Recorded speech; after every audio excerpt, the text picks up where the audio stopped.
There is no such thing as a tasteless joke when opinionated to others. So when somebody shares the opinion that, hey, that's a tasteless joke to other people, keep in mind there is no such thing as a tasteless joke given that predicament, because you don't all share the same taste, especially for things that are of a metaphysical uh, quality, which a joke is. Um, Freud said that people who are laughing at a a obscene joke, at an obscene joke, are actually, I guess you would say, unconsciously laughing at an act of sexual aggression. But why do I find some disagreement there with Freud? I find some disagreement there with Freud because when I close my eyes and I just let whatever vision is going to come, when I'm hearing and objectively deemed, so not really objectively deemed, but consensus deemed offensive joke, obscene joke, um, when I'm listening to that with my eyes closed, the visions that are free to come, they usually don't correspond with the, you know, the idea of the joke or the relation of the joke. Usually the relation of the joke is so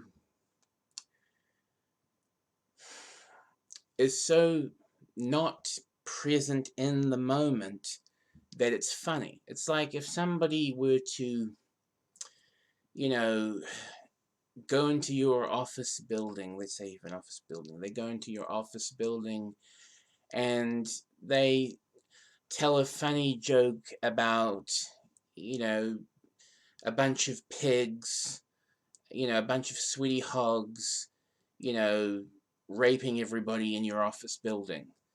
Whatever. They came up with some hilarious joke involving sweetie hogs, your office building, and you and everyone else getting raped by the hogs. Now, that's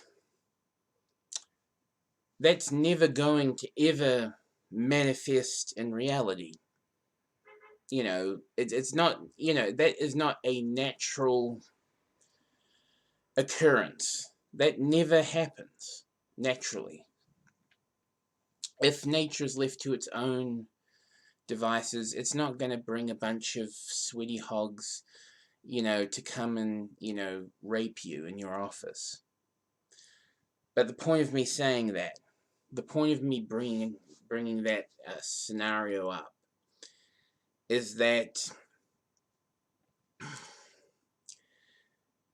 that joke, whatever it may make you laugh, but it's not because you are identifying with it in real time. So it's not like you are deviant for laughing at an obscene joke, because any identification with a joke that is that outlandish, any identification with a joke that outlandish is an across time entering into the fantastical realm sort of identification.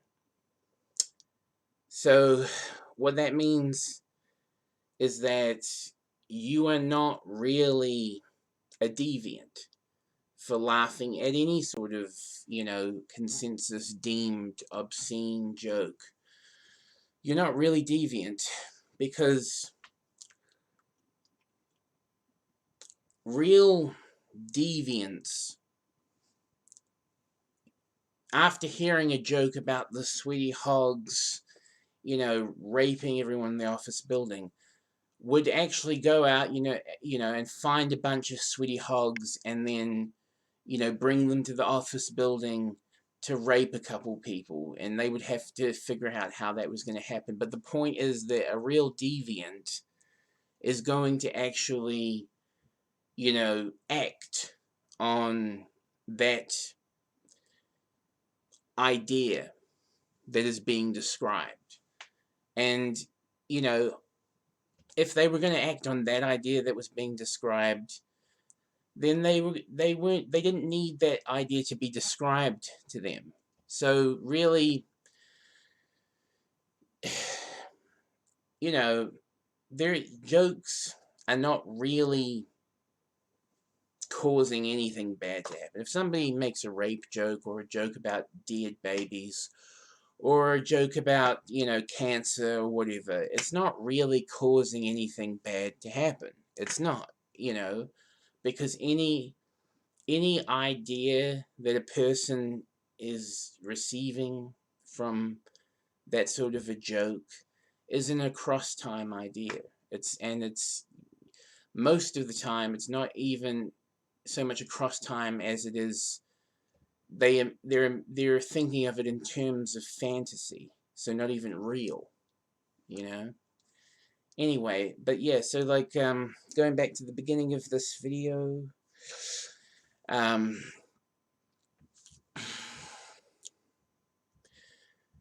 when somebody says that's a tasteless joke, just remember there is no such thing whenever somebody is saying that. Whenever somebody is discussing tasteless comedy or whatever, or tasteless music, or tasteless film, or tasteless literature, just remember there's no such thing whenever that person, who it may be, is saying, right? There's no such thing, because taste, is subjective where it concerns metaphysics. It has nothing to do with anyone else. If you like, watching Emily in Paris, and somebody else likes watching The Shawshank Redemption, to each their own. Anyway, have a good day. Peace, meow.